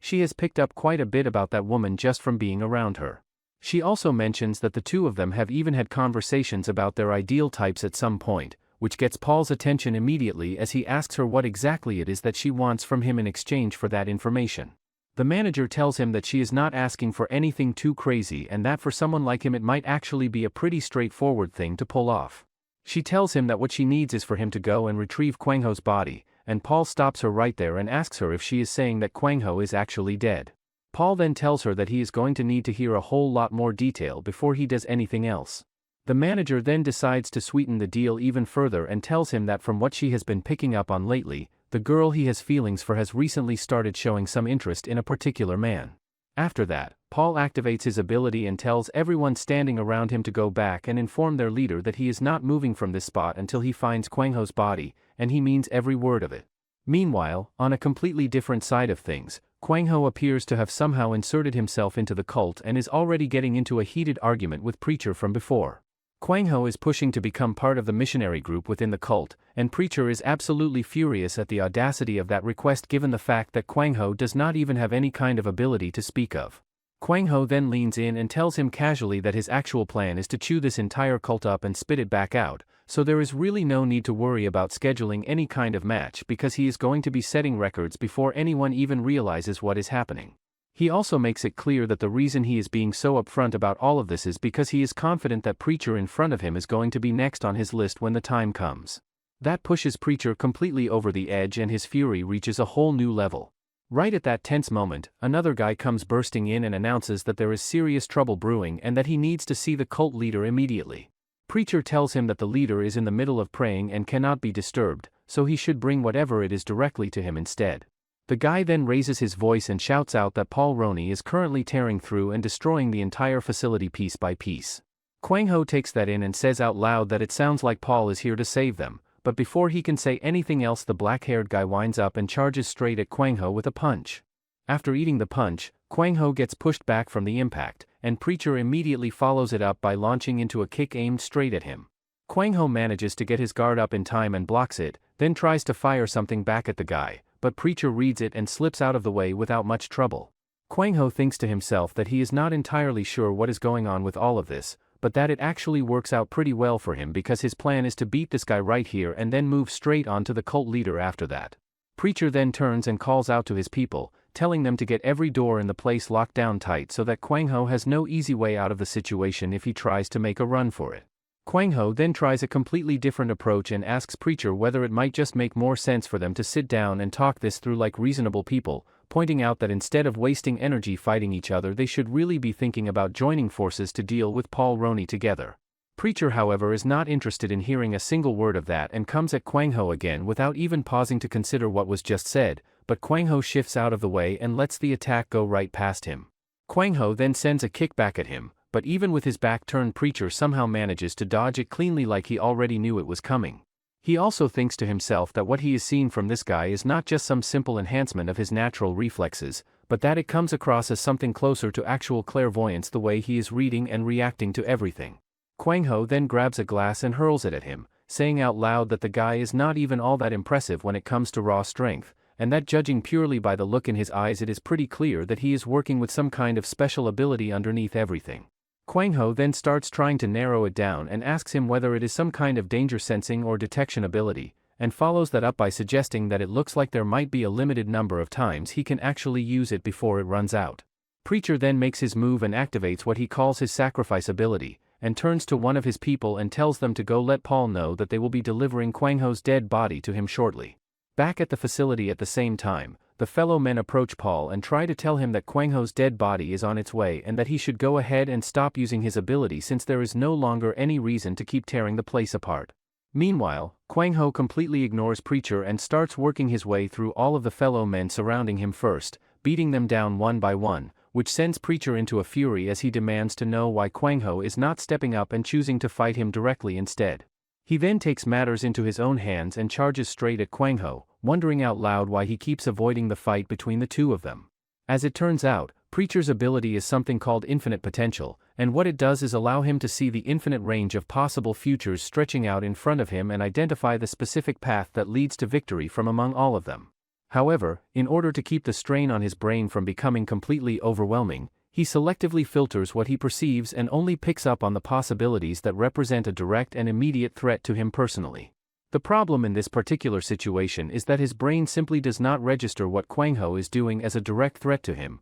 which is why the ability is not triggering the way it normally would. He thinks to himself that what is happening right now does not even qualify as a real fight in his mind, because a real fight by definition is when both sides are bringing their full strength against each other and neither one is holding back. Kwang Ho meanwhile works his way through the last of the fellow men and finishes taking all of them down, and then says out loud that once he gets his hands on the girl it is all but guaranteed that his victory is locked in. He then turns to Preacher and extends what he calls a final offer, telling him plainly not to follow him and not to bother chasing after him when he has made it clear he has no interest in settling things between the two of them right now. He also tells him that there is no reason to burn his energy on him, and that without all these guys backing him up he is simply not the same threat he would otherwise be. To Kwang Ho's complete surprise, however, Preacher ignores every word of that and takes off chasing after him anyway. 1 year before all of this, Preacher and his friends are gathered together celebrating a birthday, and one of Preacher's friends starts giving him a hard time and making fun of him for getting all nervous and fidgety around the girl. The girl looks around and says that she had expected this cult to feel a lot more terrifying and intimidating than it actually does, but that there seem to be a surprising number of genuinely good people here when she actually looks around and pays attention. She then says that Preacher in particular is someone she has taken a real liking to, and that she is curious about how exactly he ended up joining the cult in the first place and what his story is. She tells him that she wants to understand what kind of life he was living before all of this, but Preacher tells her that things like that do not really matter in this place and that people leave that stuff behind when they come here. The girl, however, pushes back and says that those things do matter, and that the reason they matter is directly tied to her ability, which is the power to enhance someone else's strength by learning and understanding their personal story and history. Preacher then tells her that according to the doctrine they follow here, leaning on or relying on the strength of someone else is considered a sin, and that since she is still new to this place she might not be fully aware of how seriously that is taken. He also warns her that the kind of statement she just made could get her executed if it reached the wrong ears, so she needs to be very careful about what she says and to whom she says it. The girl just looks back at him with a smile and asks him whether he is genuinely sitting here worrying about someone as seemingly small and weak as her. Preacher got captivated by that smile, and tells her that he used to be a boxer but 5 years ago, after his ability manifested, he gave up everything. He also says that if only he had his ability back then the things would have been different. With that, Preacher told her everything about his past, like how the cult leader gave him the ability and power, and so, he pledged his loyalty to the cult leader. He also says that it's okay for him to rely on others a little. That night, the cult leader asked him if he is relying on others and says that it must be a joke. The following day, Preacher tells his friends about it and says that he will take all the responsibility, so they should leave the cult and escape. However, Preacher's friend decides to take the responsibility together because this is the path they chose for themselves. Preacher then snaps back to reality and tells all of them flat out that every single one of them is expelled for blasphemy and that there is nothing more to discuss about it. Preacher's friends, however, are not about to just accept that lying down and decide that the only way to settle this is through a fight, and the three of them get into it and keep going at each other.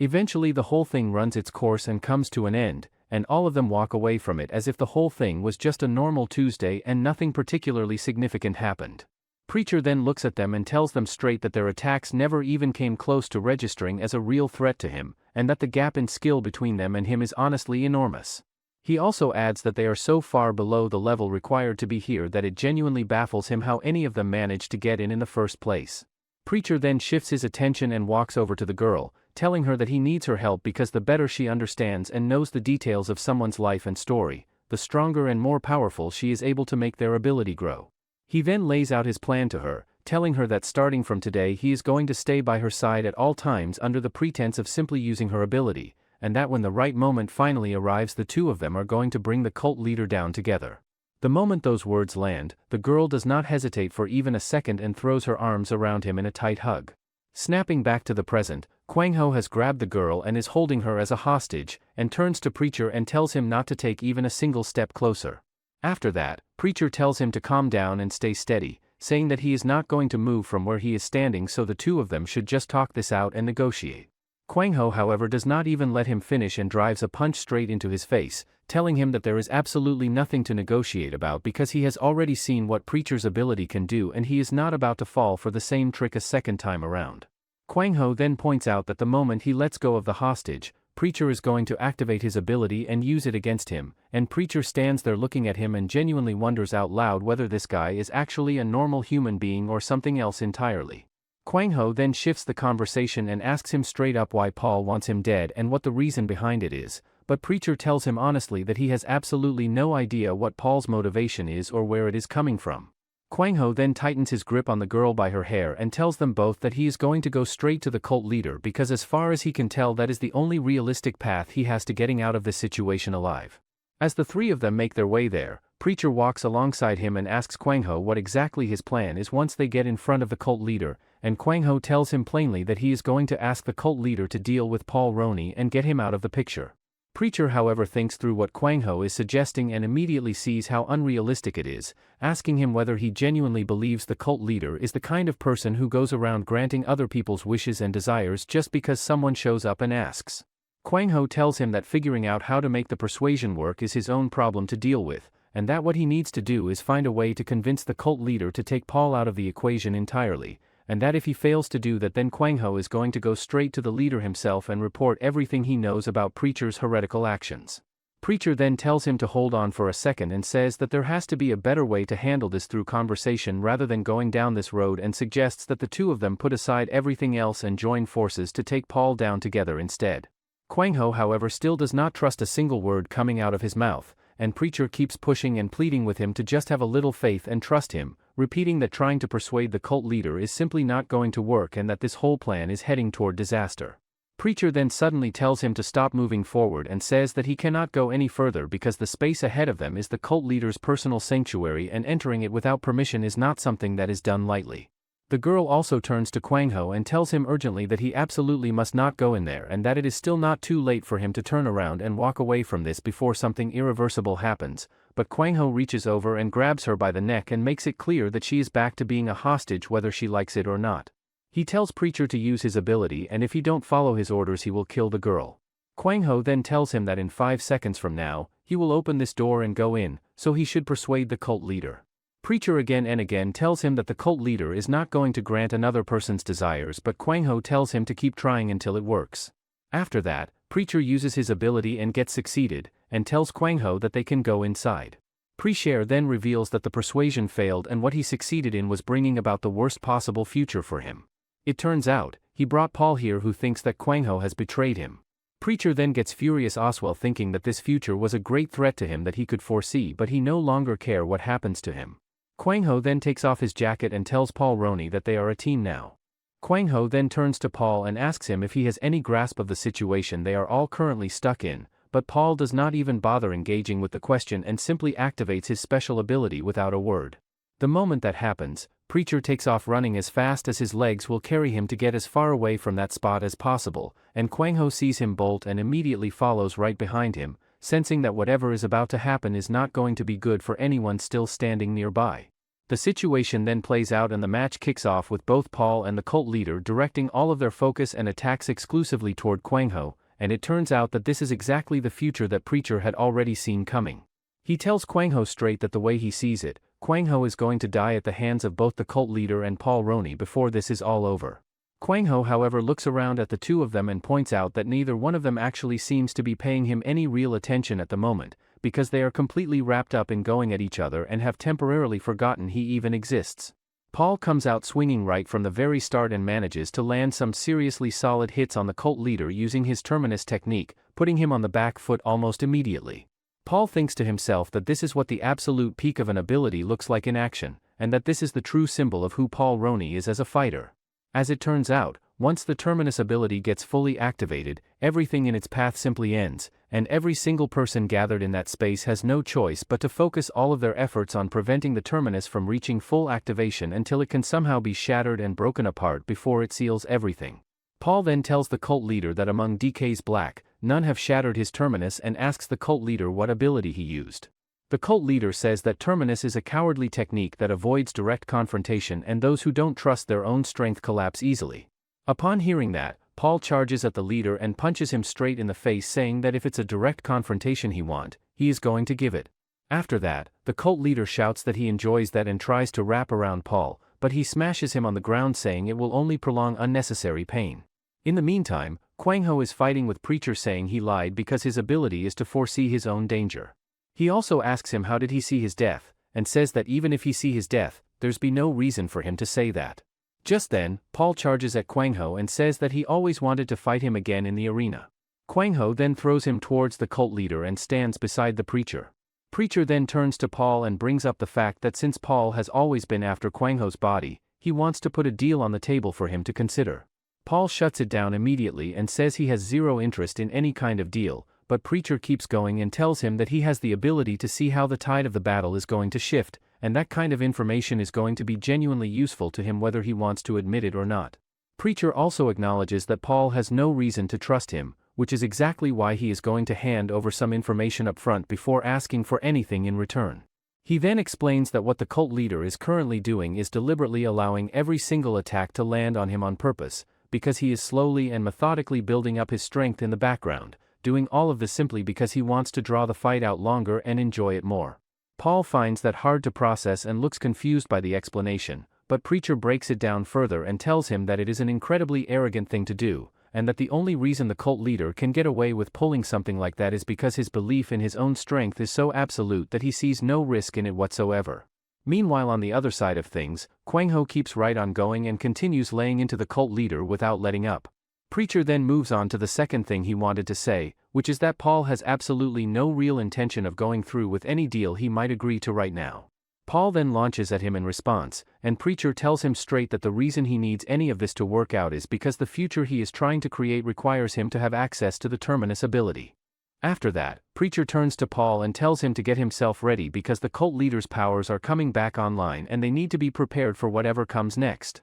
Before the cult leader can make any kind of move, however, Kwang Ho drives a kick straight into his face and then calls out to the others, asking them what exactly they are standing around waiting for and why they are leaving everything to him. Kwang Ho then tries to follow up with an elbow strike aimed at him, but the cult leader simply vanishes before it can connect. The cult leader then reappears and catches the elbow strike with a block, telling Kwang Ho that he has gotten faster since the last time but that it still falls short of what would actually be needed to stop him. Meanwhile, the old man is over with the faculty people, telling them that he effectively bought Paul with money, and makes the point that the power they have dedicated their entire belief system to worshipping has ultimately been reduced to nothing more than a tool that can be purchased with enough cash. He also brings up the fact that now that Paul is no longer a factor, nobody really knows what the remaining cult members are going to decide to do next, which creates a whole new problem to deal with. He then says that what he wants to do is bring them over and convert them into his own followers, framing the whole thing as some kind of missionary outreach effort on his part.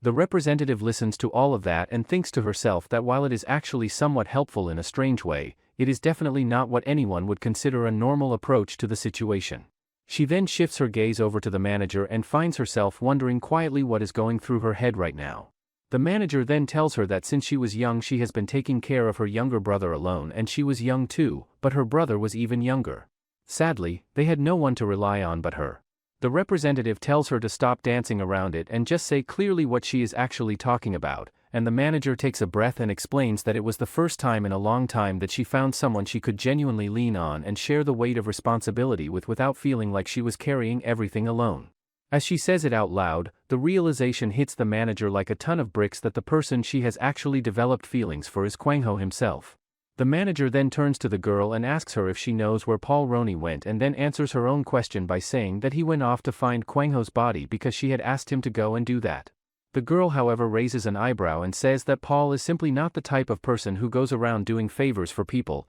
and wants to know how on earth the manager managed to get through to someone like him and convince him to go along with it. At the exact same time, Preacher's friends are also sprinting away from the area as fast as they possibly can, and one of them calls out in disbelief, saying that Preacher has somehow managed to recharge his ability all over again. The blonde-haired guy then shouts out that Preacher is currently holding his own in a fight against both Paul and the cult leader simultaneously, which is something nobody expected to be possible. They also all come to the same conclusion as they run, which is that every single thing spiraling out of control right now is ultimately happening because of Kwang Ho. The manager and the girl overhear that, and the manager gets excited to hear that Kwang Ho is actually alive. The representative gets frustrated thinking that she don't know the exact situation, but it looks like all the key figures have gone there. She then picks up the old men saying it's time for them to escape because she wants to get the 1 billion that he promised to her. She says that she will take the money and quit because she is tired of her job. She then asks the manager why she isn't following her,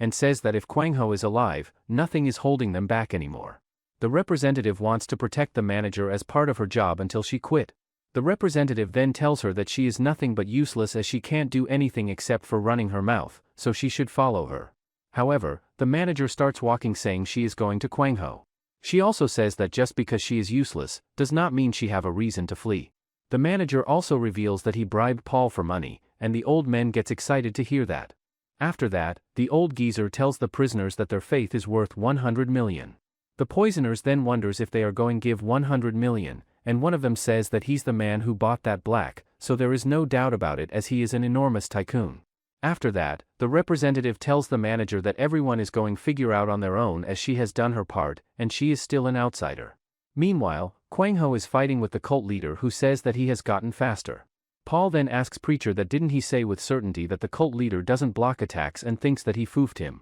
However, the Preacher says that he stopped himself and he's the one who deceived him. Kwang Ho then manages to block the cult leader's attack and tries to punch him, but Kwang Ho stops saying he is strong. He also says that he wanted to fight, but the moment he felt his overwhelming power, his body froze on its own and he admit defeat. Kwang Ho then says that he challenged the cult leader with his own strength, but that weakling Preacher tried to rely on the power of Black Paul Roney. He then asks the cult leader to declare who the real sinner is. The cult leader then shifts his attention and moves toward Preacher, telling him that he is the real sinner in all of this, and that regardless of whether what he did involved lies or not, the bottom line is that he used his own strength to act on it. He also draws a distinction between someone who puts their own strength on the line and risks everything on the outcome versus someone who detects danger coming from a mile away and simply runs from it before it ever reaches them, making it clear that in his eyes it is completely obvious which one of those two people qualifies as the greater sinner. Preacher then turns and calls out to Paul, asking him to step in and help him out of this situation,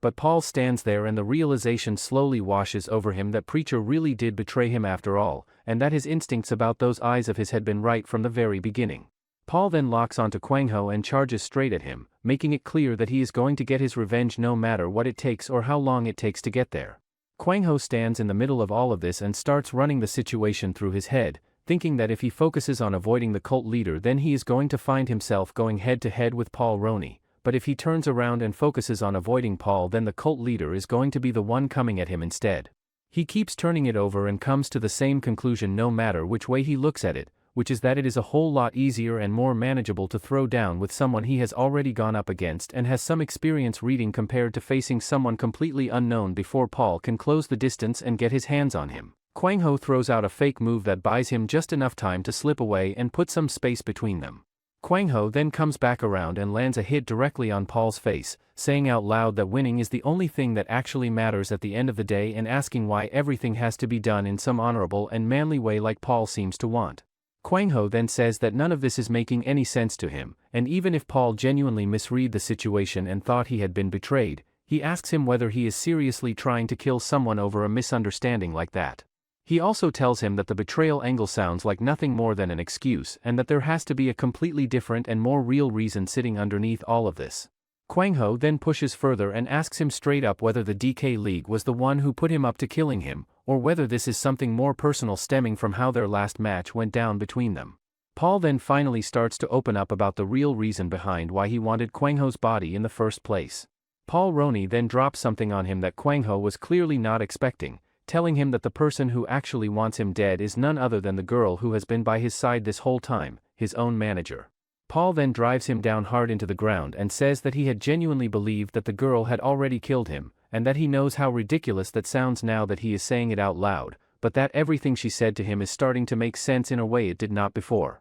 After all of that comes out, both of them get right back into it and continue going at each other head on without either one backing down. After that, Paul activates his powers and brings up the fact that people have always told him that if he had just gone ahead and used the terminus from the very beginning of their match, Kwang Ho would have been finished off before the first round even had a chance to wrap up. He also makes it clear that this does not mean he was holding back or not giving everything he had during that fight, and that he made the deliberate choice not to use Terminus and instead went at Kwang Ho with his full genuine strength throughout the entire match. Kwang Ho, however, has absolutely no idea what Paul is going on about and tells him to just cut through all of it and break it down in the simplest terms possible. Paul then looks at him and says it as plainly as it gets, telling him that he is going to kill him, and then shoves Kwang Ho back hard to create some distance between them. After that, he launches himself forward and comes at Kwang Ho with everything he has, saying out loud that he knows Kwang Ho has been hiding a skill of his own this whole time, just the same way Paul himself held back the Terminus from the start of their fight.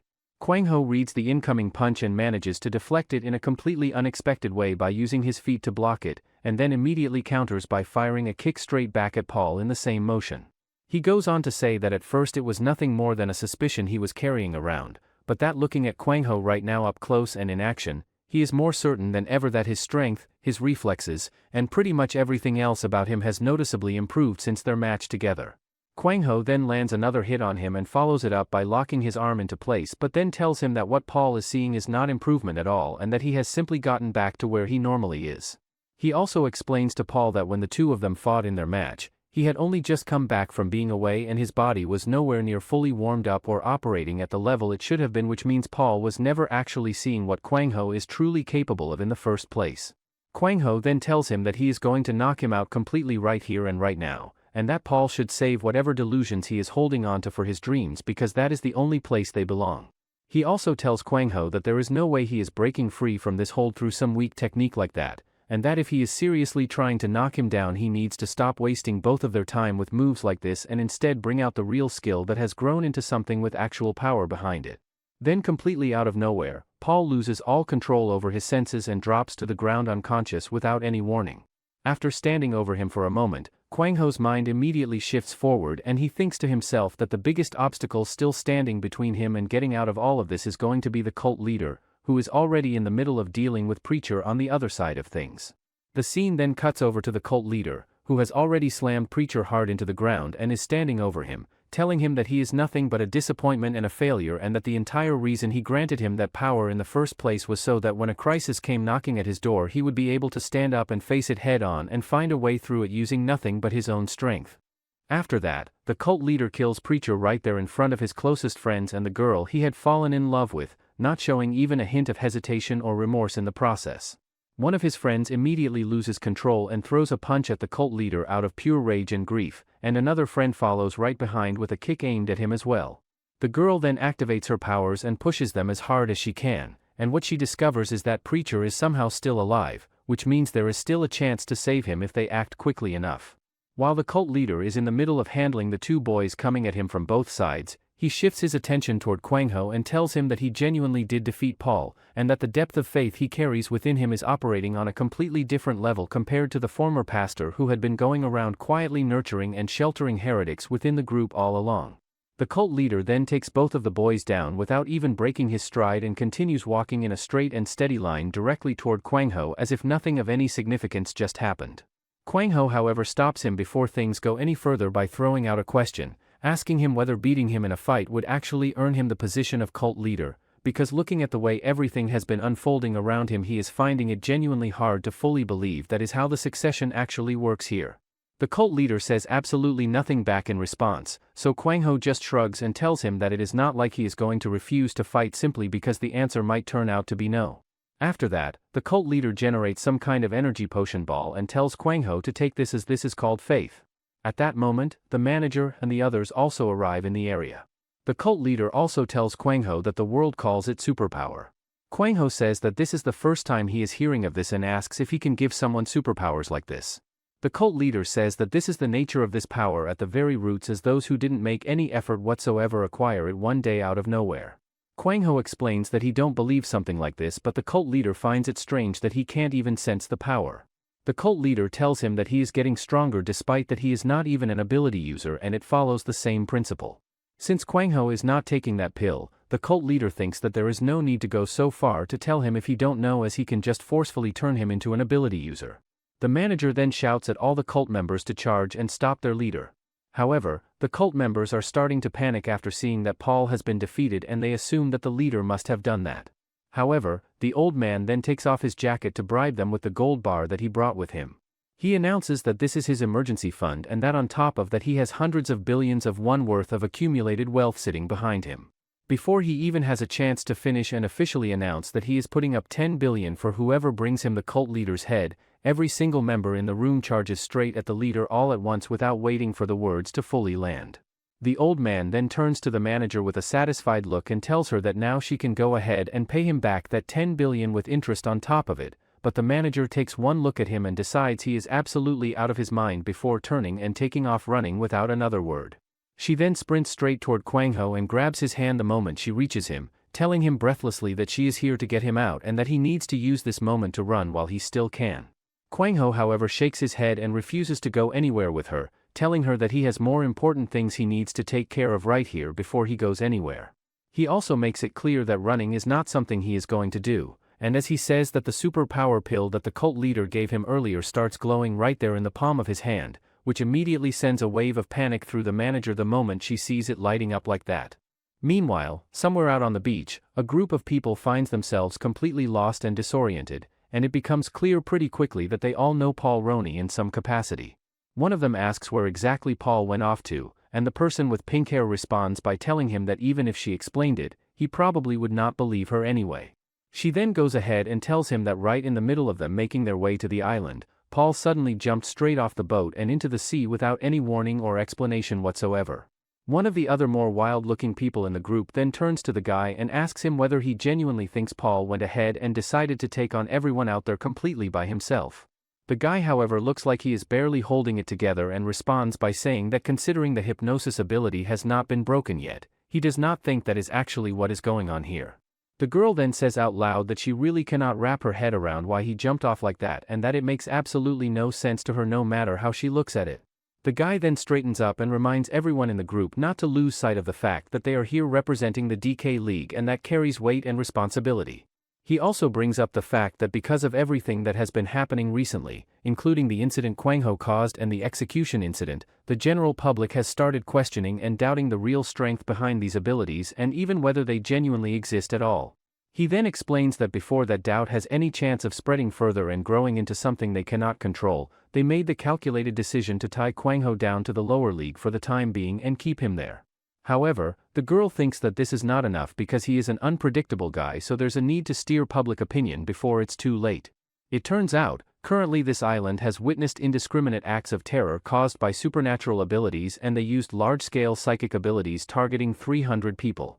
Unfortunately, the victims of their terror attacks were ordinary civilians. The girl then tells the guys that 300 people seems like an exaggeration and suggests that they should make it 30,000. The guy tells her that an absurdly high number would raise suspicion and the ideal is to present a believable figure. The guy also says that when humans believe in something, it gains power, so it's best to avoid anything that could lead to doubt. He explains that the key point is simple: the terror attack was caused by supernatural abilities, and it was ability users like them who stopped it. After that, they do a broadcast in which one of them tells the civilians that this act of terror destroyed the livelihood of ordinary people in an instant. He then continues to show emotions like crying to manipulate the audience. One of the guy then explains that this trick is working, explaining once they succeed in manipulating emotions, even sloppiness comes off as authenticity, and it makes it harder for others to even voice differing opinions. After that, the group starts moving toward a different location, and as they go they talk among themselves about where exactly the cult leader could be hiding out.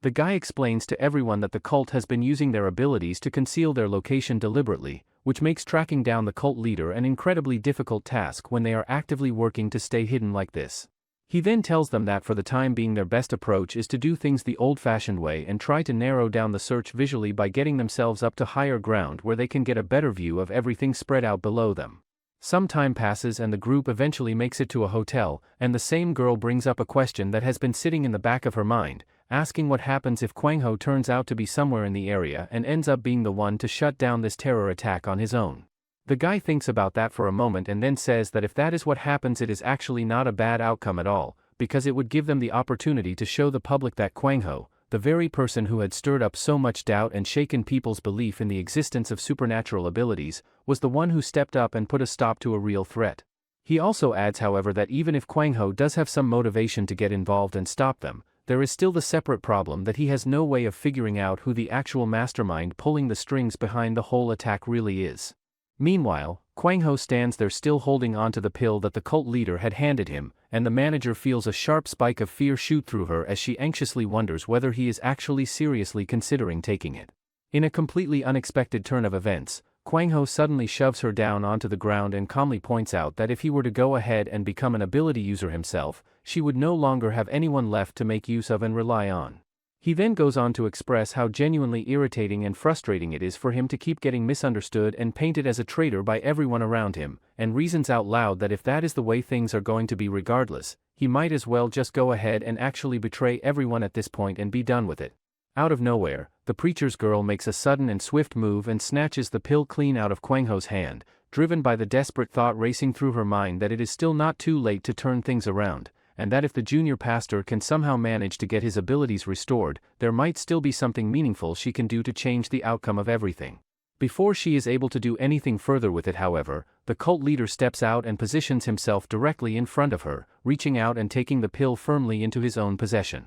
Kwang Ho then breaks into a wide and satisfied smile, reflecting out loud that ever since he first set foot on this island, he has been put through an exhausting and relentless series of ordeals, but that standing here in this moment, it genuinely feels like all of that suffering is finally starting to pay off and reward him in the way he always knew it would. He then directs his words toward the cult leader and makes it clear that he is genuinely looking forward to what is coming, reasoning that when the formidable skills he already naturally possesses come together and combine with a supernatural ability on top of that, he is going to emerge as something on a completely different and unprecedented level altogether. Before the cult leader even gets the chance to bring the pill to his lips, Kwang Ho stops him with a question, bringing up the fact that Paul Roney had said the exact same thing about him that the cult leader had, which is that Kwang Ho has been deliberately concealing and holding back his true and full strength this entire time, and that even by the standards of someone without any supernatural ability whatsoever, he is operating at a level that is far too powerful and exceptional to be considered anywhere close to normal.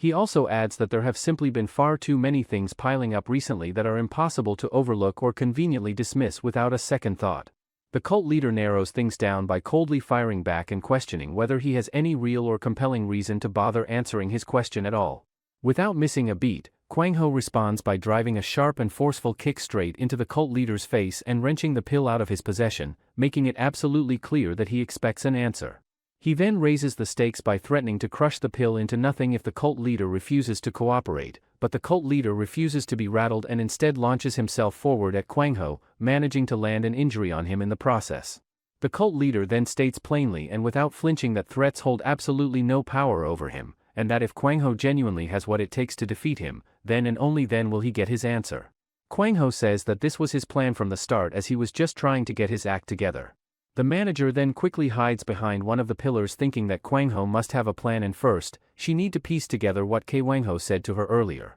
It turns out, Kwang Ho whispered to her that they are on the same team and they are going to catch the cult leader and set the shortest record. The manager really don't get it that do they really have to risk their life for some kind of record. After that, Kwang Ho and the cult leader fights head to head with each other. Kwang Ho manages to show impressive skills by smashing the cult leader on the ground, but the cult leader still tries to get up, saying he is just weak for sure. The manager finds herself reflecting on the fact that she has never quite been able to wrap her head around why Kwang Ho is so completely and utterly obsessed with breaking the shortest record, but she also recognizes that once he sets his sights on something and makes up his mind to go after it, he will follow it all the way through to the very end no matter what it takes. With that in mind, she concludes that the smartest and most sensible move available to her right now is to stay out of sight and make absolutely certain that she does not end up getting snatched up and used as a hostage by the enemy. She also comes to the sobering realization that if she was to actually get taken hostage, even Kwang Ho himself would find himself in a seriously difficult and compromised position as a result.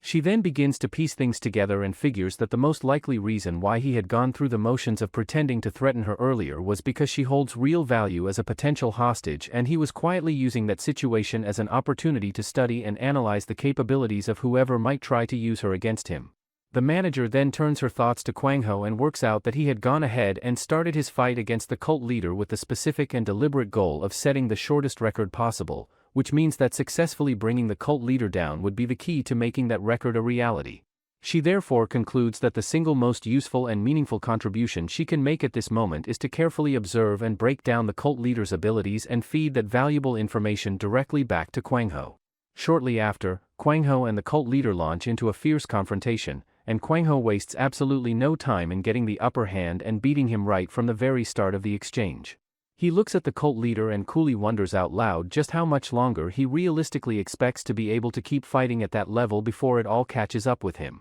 Watching all of this unfold from where she stands, the manager feels a wave of worry wash over her as she processes what she is seeing, and it quickly dawns on her that the very fact that Kwang Ho made the deliberate choice to engage in this fight in the first place means that he must already be carrying a solid and well-founded confidence in his ability to come out on top. It then hits her all at once that Kwang Ho had already figured out and familiarized himself with exactly what the cult leader's ability is well before the fight had even begun. Just at that moment, the old geezer makes an unexpected appearance and immediately orders the manager not to make a single move, informing her in a low and threatening tone that a believer he had successfully bribed is standing directly behind her with a knife pressed and ready. He then turns the pressure up even further by demanding to know why she had not gone ahead and woken up Paul Roney, since doing so would have given her everything she needed to bring this entire situation to a swift and clean end. The old man also reminds her in no uncertain terms that he had already made it perfectly clear to her that if it ever came to light that she had lied about bribing Paul, he would not hesitate to follow through on his promise to kill her.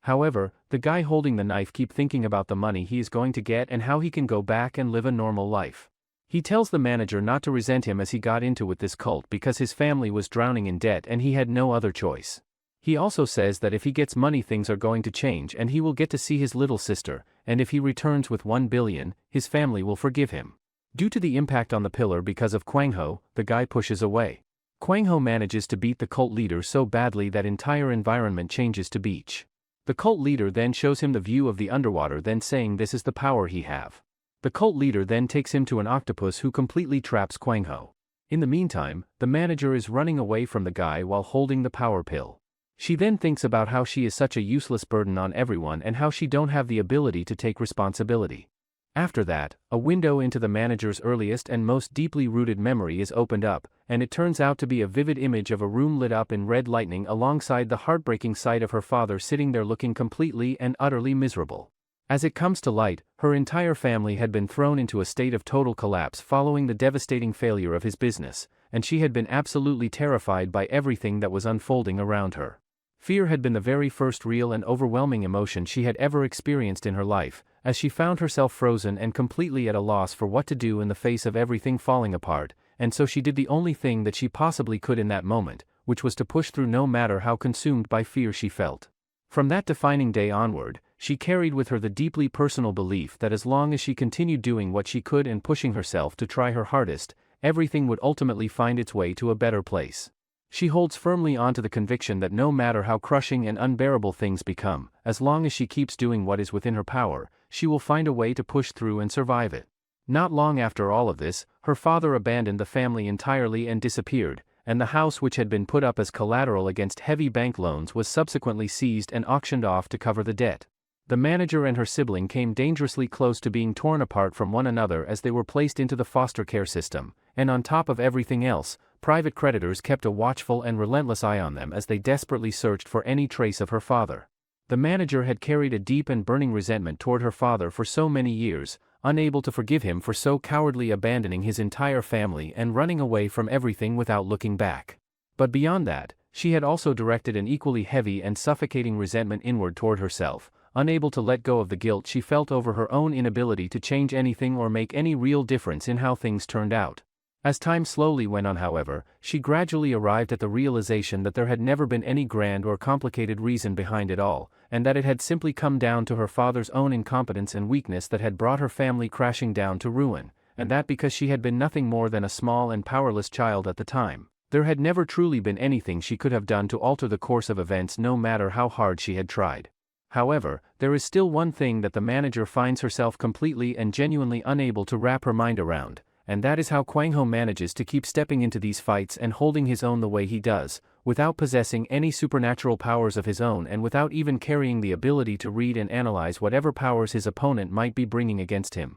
Snapping back to the present moment, the cult leader and Kwang Ho are throwing absolutely everything they have at each other in a fierce and grueling exchange, while the manager continues pushing herself to keep running and put as much distance between herself and the chaos as she possibly can. Kwang Ho then makes a sudden and unexpected move by scaling his way up to the top of one of the pillars and perching himself up there completely still, looking every bit as comfortable and unbothered as a monkey sitting in a tree. The cult leader wastes no time in responding by unleashing a series of devastating and full-powered kicks directly into the base of the pillar, striking it with such a force that it eventually gives way and shatters apart into pieces. At the same time, one of the believers then attacks the manager, who dodges his attacks, thinking that at first, she thought Kwang Ho was reckless and she still think about that. The manager runs as fast as she could, that actually makes the believer furious, and in a blink of a second the pillar falls over him. Kwang Ho then grabs the knife that surprises the cult leader because now he is going to fight using this. Afterward, the cult leader turns to Kwang Ho and questions why he finds it necessary to lean on and rely on such external power,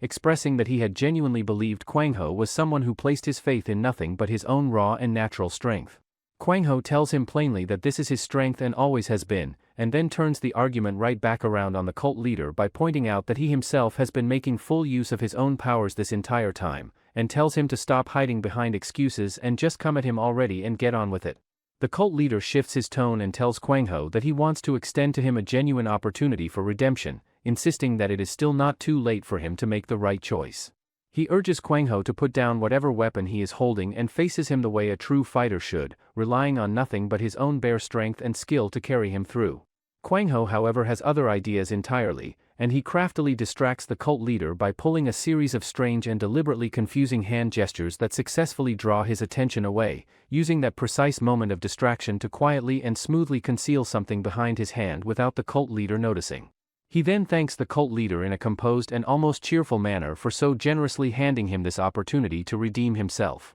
Meanwhile, the manager fights with everything she has to keep her panic from taking over, reminding herself that she knows Kwang Ho better and more deeply than absolutely anyone else around her does. She holds on to the belief that Kwang Ho is the kind of person who places complete and unwavering trust in himself regardless of whatever situation he finds himself thrown into, and that even in this very moment with everything on the line, he is laser-focused on taking the cult leader down and carving out a brand new record in the process. The cult leader then narrows his eyes at Kwang Ho and asks him whether he had actually taken in and understood what he had said to him. Kwang Ho responds by pointing out that the cult leader himself had been the one to tell him to come at him using his real and true strength, and so that is precisely what he intends to do, promising to face him with the single greatest and most powerful skill that he has at his disposal. The manager watches closely from where she is and pieces it all together, realizing in that moment that Kwang Ho is deliberately and calculatedly provoking the cult leader with the specific intention of getting him to lower his guard and leave himself open, and she even catches the subtle and carefully concealed glimpse of the knife that Kwang Ho has been keeping hidden this entire time.